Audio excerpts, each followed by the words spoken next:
Hey guys, welcome to Creative Biology. Here I am starting a series of the videos on the various chapter of UGC, CSI and NET. So I am starting with my first video that is all about the amino acid and proteins. Alright, so before going to the actual topic, we need to first understand the term that is in biomolecule.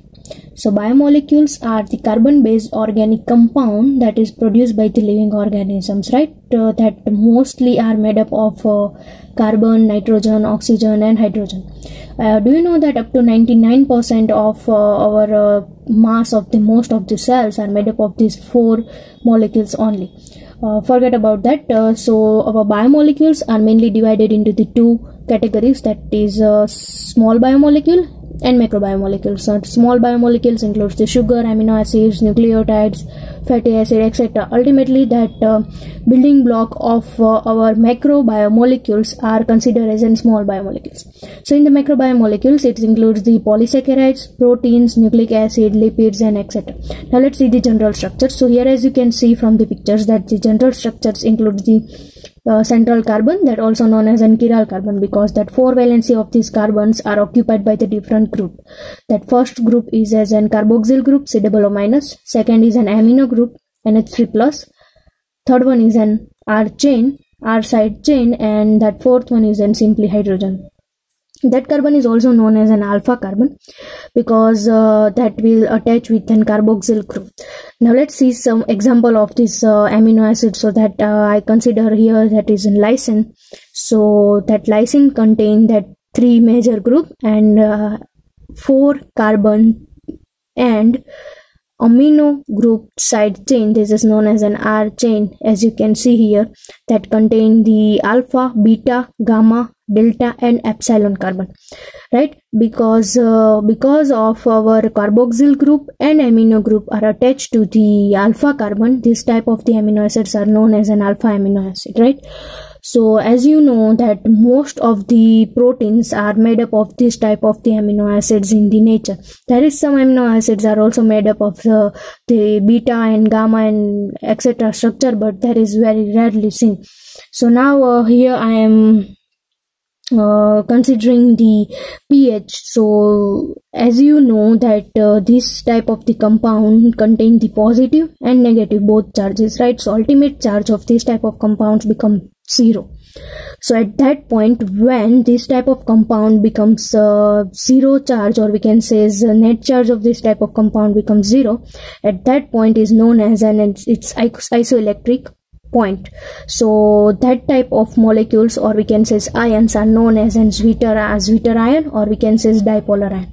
So the solution containing this type of compound, when we titrate it, or we can say the acid base behavior of this type of compound, then if we titrate it with an acidic solution, then it the solution of proton of this type of the solution will ultimately increases due to the titration with the acidic compound, right? So pH will ultimately goes down, and this COO- group will act as a proton acceptor. So it will accept the proton and convert to COOH, while that NH3 group remain as it is. So the charge of this type of compound will become positive.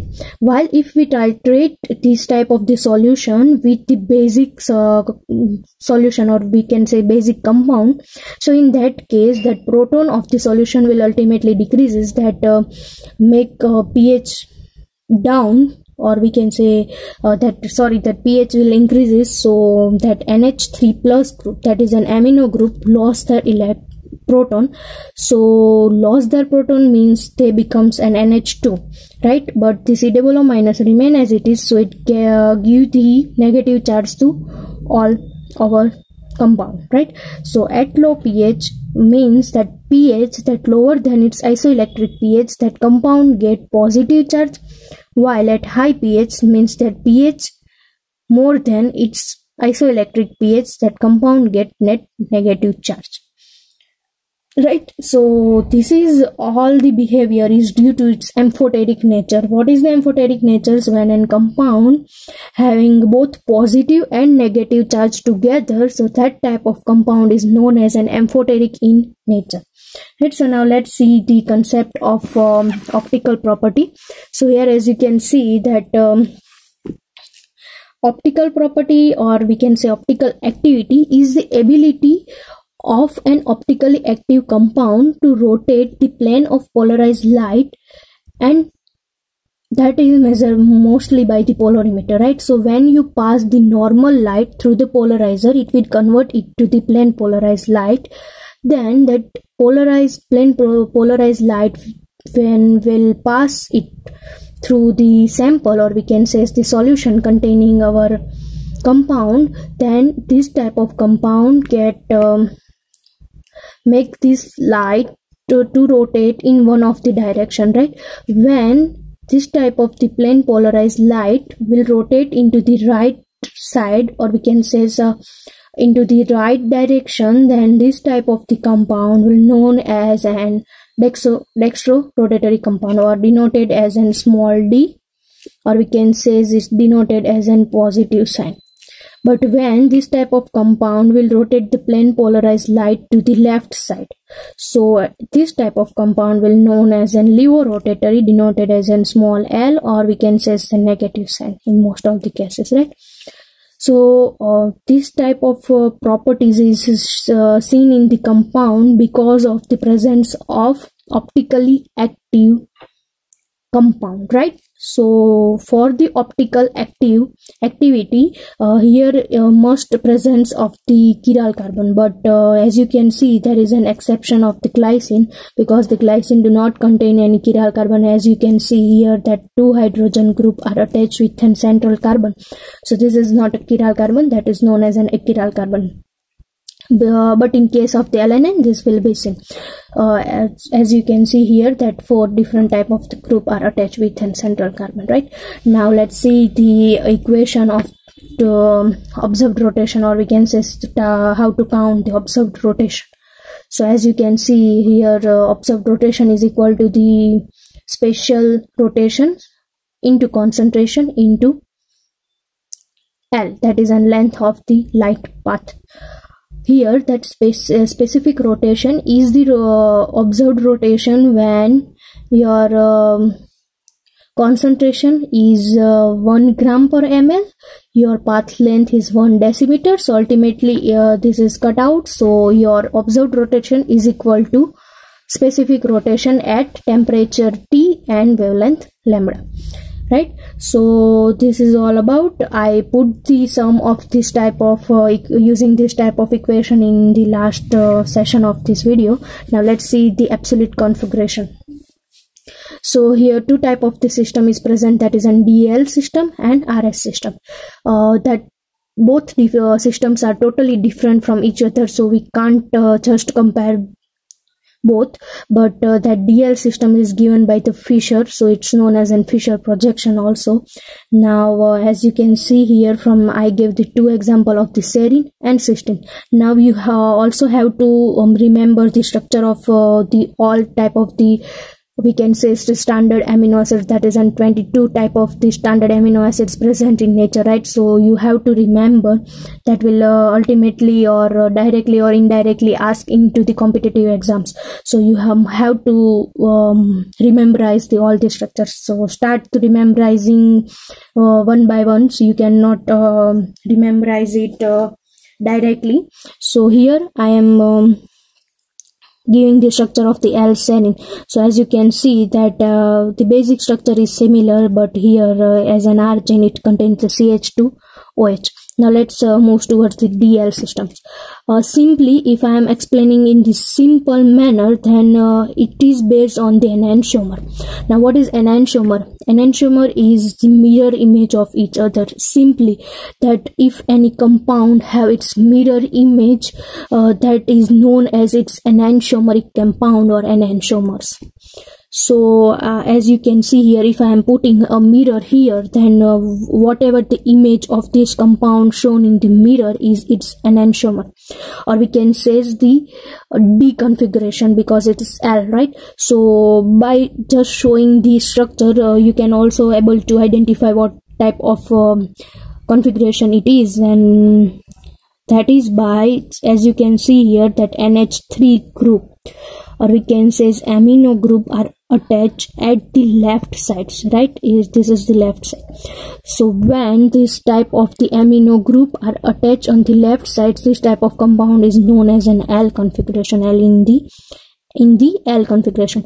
So as you can see here, I taken second example that CH2 group and SH group are attached as an R side chain in cysteine, and here also that NH3 is present at the left side, so known as an L cysteine. Opposite to this, if any compound that have the NH3 group at the right side, right? I'm taking the serine as an example. So here it is. So if that NH3 compound is at the right side, so that type of the configuration is known as an D. So that is right as an capital D serine. Okay, now let's move to the RS type of the system. So here I am taking an example. RS type of systems, or we can say rectus and sinisters.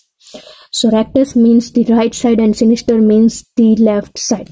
So this system is also based on the right left type of the system, but here main difference is that this rotation is given on the base of the atomic weight of the molecules that attach to the central chiral carbon, and also this system is based on the 3D structure, or we can say three-dimensional structure of any molecule, right? So here as you can see, I try to draw a three-dimensional structure of the R-alanine, that is a simple amino acid. So here as you can see that 4 different type of compound are attached with a central chimeric carbon. So let's give its atomic number. So here that carbon has the 12 as an atomic number. This is also have the 12. Nitrogen have 14, hydrogen have 1. In case of that similar molecular weight, or we can say atomic number, you have to consider the second atom attached to that carbon, or we can say that atom. So here that is an oxygen, so this structure includes carbon, double bond oxygen and oxygen, right? So that in this case that is an oxygen, and in this case that is an hydrogen. So obviously that oxygen have more atomic number than the hydrogen, right? So this give the highest priority. So here we giving the number like W, X, Y and Z in the direction when the W is more than X, then X is more than Y and Y is more than Z. So here I am giving the number that W at an highest atomic number, so this type of compound is known as NW. Then I give this compound as an priority, so this is the X, then this is the Y and this is the Z. So in most of the cases we show the direction of this type of the atoms into the X, Y and W, X and to Y. So here I am giving the direction, so this is the W, this is the X and Y, so this direction. So that is an clockwise direction, right? Or we can say is the right side direction. So this type of the compound is known as an R-alanine. Or if in case that this compound have the anti-clockwise direction, or we can say the left side or left direction, so in that case it will known as an S-alanine, or we can say that S form of the amino acid, right? So that's all about. Now I am attaching some of the questions, or we can say some of the MCQs related to these chapters, so please read that and give the answer into the comment.